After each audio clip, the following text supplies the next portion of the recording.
voy a ofrecer la palabra al abogado constitucionalista, don Jaime Baza.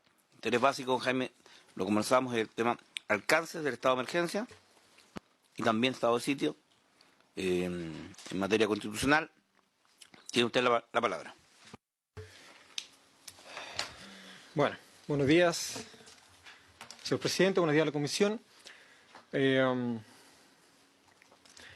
mucha información que traigo y que quisiera compartir con ustedes, porque lo que estamos viendo es muy raro.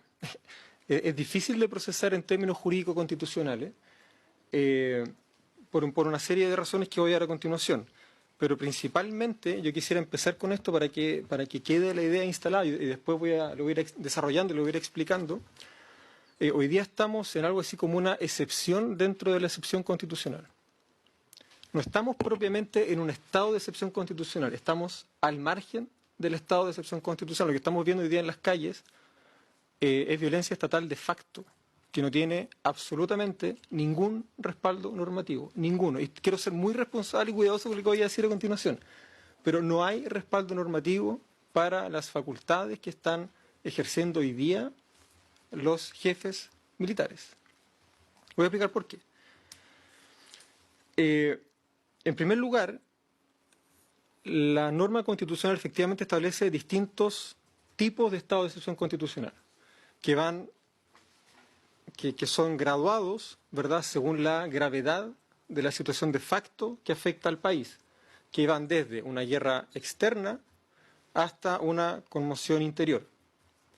Esa graduación tiene sentido no solamente por el impacto que tiene la amenaza de facto al orden institucional, sino porque en virtud de la graduación de esa amenaza es que se establece una graduación en la limitación al ejercicio de los derechos fundamentales. Esto quiere decir que mientras menor sean los antecedentes de facto, de hecho, que habilitan el estado de excepción constitucional, menor es también el nivel de limitación o de restricción al ejercicio de los derechos fundamentales. Y esto es clave, porque el estado de excepción que ha sido declarado es el estado de emergencia, que solo habilita por expreso mandato constitucional al presidente, ojo, solo habilita al presidente a limitar el ejercicio de la libertad de locomoción y la libertad de reunión, nada más. Y quiero insistir, la habilitación constitucional es al presidente de la República, no al jefe de zona, al presidente de la República, expresamente por texto constitucional. Eso quiere decir, primero, que tiene que haber un acto normativo del presidente de la República que delegue sus facultades constitucionales de excepción en el jefe de zona militar o naval respectivo. Eso no ha ocurrido. Voy a explicar al tiro por qué. Segundo, durante este estado de excepción constitucional solo puede limitarse el ejercicio de libertad de reunión y libertad de locomoción. Y sin embargo, de facto, estamos viendo que hay restricciones a la libertad de prensa, a la libertad a emitir opinión, al derecho a manifestarse pacíficamente desde los hogares. Hay personas que están siendo detenidas en lugares no habilitados por ley. Hay hay hogares que son allanados. Hay personas que son arrestadas desde sus hogares sin habilitación legal. De facto, lo que estamos viendo es que la autoridad militar está actuando como si estuviéramos en estado de sitio sin ninguna habilitación normativa y sin ningún tipo de control. ¿Qué es lo que ocurre? La normativa constitucional que regula los estados de excepción constitucional, artículos 39 y siguiente, fue reformada en el año 2005. Eso lo sabemos todos y todas. Fue reformada en el año 2005. Y sin embargo, la normativa orgánico-constitucional que desarrolla estos estados de excepción constitucional es del año 85. Es del 85. Que fue levemente reformada en enero del 90. Enero del 90. hemos tenido varias situaciones de excepción constitucional desde el 90 a la fecha, todas ellas de catástrofe, todas ellas motivadas por incendio, naturaleza, terremotos, maremotos, aluviones, la quebrada de San Ramón, etcétera. Pero esta es la primera vez que tenemos un estado de emergencia motivado por razones políticas. Es la primera vez. Y sin embargo estamos aplicando la Ley Orgánica Constitucional del 85, que no solamente está desfasada respecto de la normativa constitucional vigente, al punto de que hay artículos de la ley que remiten a normativa constitucional que ya no existe, lo que por sí solo ya es un absurdo, sino que además la normativa legal vigente, la ley orgánica, no satisface los mandatos constitucionales que habilitan la restricción al ejercicio de los derechos fundamentales. No lo satisface. Por ejemplo, el artículo 44 de la Constitución señala: una ley orgánica constitucional regulará a los estados de excepción, así como su declaración y la aplicación de las medidas legales y administrativas que procediera a adoptar bajo aquellos. Dicha ley contemplará lo estrictamente necesario para el pronto restablecimiento de la normalidad institucional. Eso no está en la LOC vigente. ¿Por qué es del 85? Más encima, la normativa constitucional le confiere estas atribuciones excepcionales al presidente de la República. Se las confiere al presidente de la República. El artículo 4 de la Ley Orgánica Constitucional vigente de Estado de Excepción, 18.415, señala: declarado el estado de emergencia, las facultades conferidas al presidente de la República podrán ser delegadas, total o parcialmente, en los jefes de la Defensa Nacional. Podrán ser delegadas. Eso quiere decir que tienen que ser delegadas. O sea, los jefes de la Defensa Nacional no pueden ejercer las facultades presidenciales en estado de excepción si el presidente no las delega expresamente. ¿Qué es lo que ocurre, señor presidente? Todos los decretos supremos que han sido dictados hasta la fecha, que son 16, remiten al artículo 5 de la ley 18.415. Artículo 5. ¿Y qué es lo que dice el artículo 5? Para los efectos de lo previsto en el inciso primero del número 6 del artículo 41 de la Constitución, artículo que ya no existe, el jefe de la Defensa Nacional que se designe tendrá los siguientes deberes y atribuciones, y enumera 7 deberes y atribuciones. Esos 7 deberes y atribuciones son deberes y atribuciones que la ley le confiere al jefe de la defensa. No son las atribuciones especiales que la Constitución le confiere al presidente. El presidente no ha delegado las facultades excepcionales que le confiere la Constitución. No las ha delegado. Todo lo que estamos viendo es de facto, es un estado de sitio de facto. Sin control, pero lo peor de todo, sin responsabilidad política. Porque el sentido que tiene la exigencia constitucional de la delegación presidencial radica precisamente en que el presidente de la República es responsable políticamente por lo que hace. El jefe de zona naval no, pero el presidente sí. Entonces hay que preguntarse por qué el presidente ha dictado 16 decretos supremos y en ninguno de ellos ha delegado las facultades que la Constitución le confiere para limitar el ejercicio de los derechos fundamentales. Esa es la primera pregunta. Y que el presidente debe contestarla ahora. ¿Qué es lo que pasa aquí? ¿Que acaso las formas jurídicas no tienen sentido? ¿Acaso las formas constitucionales no las vamos a respetar? Luego hay que preguntarse por qué, señor presidente, por qué las autoridades navales y militares están restringiendo e incluso suspendiendo el ejercicio de derechos fundamentales que no están autorizados para este estado de excepción. Eso es inaceptable. Es inaceptable. Salvo que reconozcamos que el derecho no vale, salvo que reconozcamos que las formas jurídicas están a disposición de la autoridad militar, y salvo que reconozcamos que la Constitución es una hoja de papel. La Constitución es clara.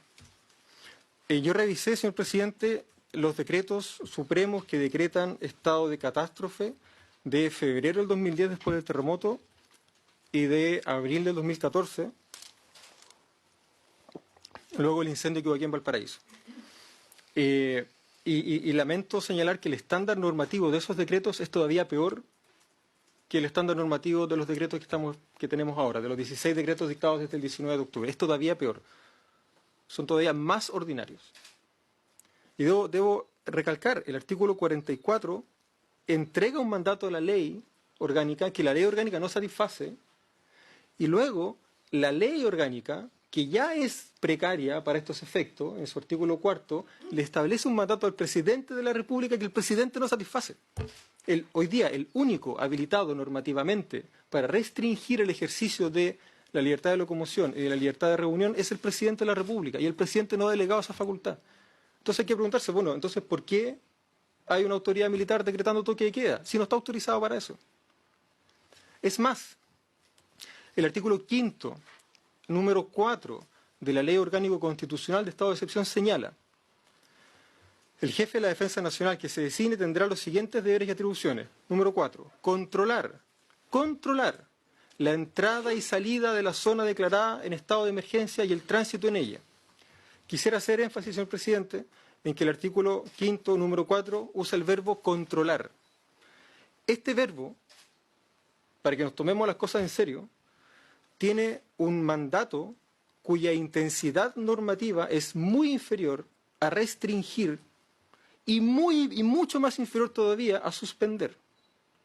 Con el mandato legal de controlar la entrada y salida de la zona declarada, no hay habilitación normativa suficiente para restringir el ejercicio del derecho a la libertad de locomoción, ni mucho menos el derecho a la libertad de reunión. No hay habilitación normativa. Hemos actuado desde el 90, desde enero del 90, como si el estado de excepción fuera una suerte de carta blanca a las Fuerzas Armadas. Y claro, como hasta ahora las razones que habían habido detrás de los estados de excepción constitucional eran razones que nos convocaban a todos y a todas, que eran catástrofes naturales, nadie cuestionaba realmente, porque había que poner manos a la obra, ¿verdad?, y resolver los problemas. Pero ahora tenemos un problema político. Ahora tenemos una movilización que convoca millones de personas. Y lo que estamos viendo hoy día es la utilización de la fuerza del Estado con fines políticos. No para aplacar el incendio, no para gestionar de mejor manera el terremoto y posterior tsunami, sino que para reprimir opciones políticas, para reprimir la justa manifestación de reivindicaciones populares. Y eso, señor presidente, sin respaldo normativo. Quisiera agregar, y con esto a lo mejor podría terminar para dar ronda a preguntas, quisiera agregar, señor presidente, que durante el estado de emergencia ni el presidente de la República, y por lo tanto tampoco ningún jefe de zona militar, está autorizado para detener personas. Ningún lugar distinto de los legalmente habilitados para el arresto pueden ser destinados para detener personas. Todas las detenciones que ocurran, por ejemplo, en la estación Baquedano del metro, son ilegales. Todas. Además, la Ley Orgánico Constitucional no tipifica como una sanción no respetar el toque de queda. No respetar el toque de queda no es un delito que esté tipificado por el Código Penal, por lo tanto las personas no pueden ser arrestadas. Eso es ilegal. No pueden ser arrestadas. El artículo 495, número 1 del Código Penal señala: serán castigados con multa de una unidad tributaria mensual, número 1, el que contraviniere las reglas que la autoridad dictara para conservar el orden público o evitar que se altere, salvo que el hecho constituya crimen o simple delito. Y no respetar el el toque de queda no es un crimen o simple delito, es una falta. No está tipificado como delito. Y aquí prima la garantía constitucional del principio de legalidad. Si no está tipificado como delito, no es delito. Por lo tanto, las personas no pueden ser arrestadas. No pueden ser arrestadas. Perdone que le ponga tanta emoción, pero es que no pueden ser arrestadas. Para eso se requeriría, primero, tipificación legal de una conducta, ¿verdad? Segundo, eventualmente una declaración de estado de excepción diferente donde el presidente de la República expresamente asume la responsabilidad de delegar esta restricción al ejercicio de los derechos fundamentales, cosa que no ha ocurrido. Y segundo, porque y tercero, perdón, porque el artículo 495 del Código Penal es claro. Esta es una falta. Las personas no podemos ser privadas de nuestra libertad por cometer faltas, sino por cometer crímenes o simples delitos. Por eso la distinción entre vandalismo y desobediencia civil es hoy día tan relevante. Las personas pueden ser detenidas si son sorprendidas infraganti cometiendo destrozos, claro, eso es un delito, ¿verdad? Daños.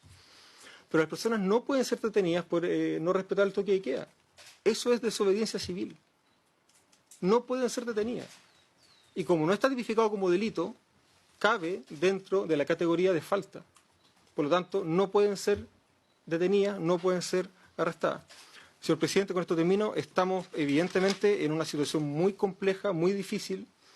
Las autoridades militares están actuando sin responsabilidad política, entre otras cosas porque el presidente de la República no satisface el mínimo estándar normativo que establece la Ley Orgánica Constitucional. Todos los decretos supremos que declaran estado de excepción son ilegales, todos. No porque sean contrarios a la Constitución, sino porque no respetan el mandato del artículo 4 de la Ley 18.415, en el sentido de que no delegan las atribuciones presidenciales de excepción en los jefes de zona militar y naval. El presidente no ha delegado sus facultades presidenciales. Por lo tanto, todo lo que estamos viendo es ilegal. Ahora, y con esto sí que termino, señor presidente, ahora sí. Sin perjuicio de lo anterior, y con radical independencia de cuál sea el estado de excepción que se invoque, lo que se suspende o restringe durante el estado de excepción son el ejercicio de ciertos derechos fundamentales. Todo lo demás, señor presidente, sigue plenamente vigente. Eso quiere decir que siguen plenamente vigentes las facultades fiscalizadoras de la Cámara de Diputados, ¿verdad?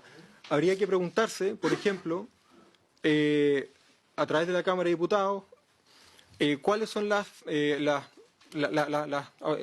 instrucciones que los jefes de zona militar expandieron o dirigieron a sus subordinados. ¿Cuál es la formación de esos subordinados en materia de derechos humanos? ¿Cuál es el grado de responsabilidad que tienen en la orden de mando interna respecto del tipo de afectación a los derechos fundamentales que estamos viendo? Primero, segundo, respaldo y evidencia de las instrucciones que fueron entregadas a los uniformados. ¿Qué tipo de fuerzas son? ¿Cuáles son sus funciones regulares? Establecer la cadena de mando. Y transparencia absoluta, señor presidente, el número de fallecidos y sus identidades. Lo que señala la senadora Yasna Proboste hace un rato debe ser complementado con lo que está sucediendo en el Servicio Médico Legal. El Servicio Médico Legal tampoco está entregando información de los cuerpos que hay, ni siquiera de los calcinados que aparecen misteriosamente, en los supermercados. ¿Qué pasa? Entonces, no sé, o nos tomamos seriamente que este es un Estado de Derecho, ¿verdad? Y empezamos a respetar la Constitución, y empezamos a exigir el respeto incluso a esta pobre ley orgánico constitucional del año 85, o la verdad que esto va a ser la ley del más fuerte, aquí sálvese quien pueda, y ya sabemos que el que tiene las armas de su parte tiene también la posibilidad de ganar esa batalla. Lo que está ocurriendo es muy grave, estamos en una excepción dentro de la excepción y alguien tiene que controlar esto. Muchas gracias, señor presidente.